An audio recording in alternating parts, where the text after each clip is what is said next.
Waa maxay Fursada Donald J Trump?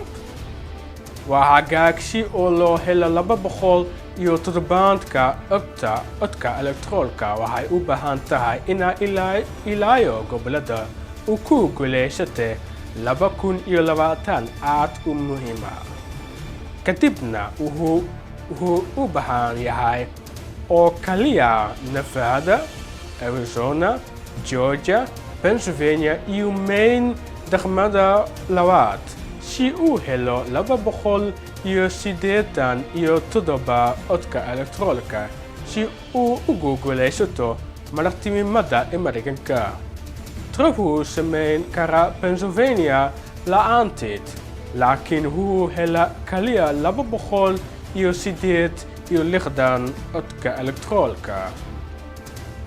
Si uu guulaysato, waxay u baahan yahay codka dadweynaha ee Maine si uu helo 270 codka elektaroolka.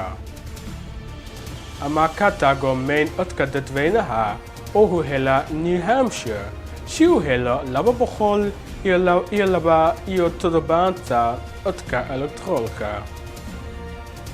Doorashada kale waa Wisconsin, Michigan iyo Pennsylvania iyo Arizona.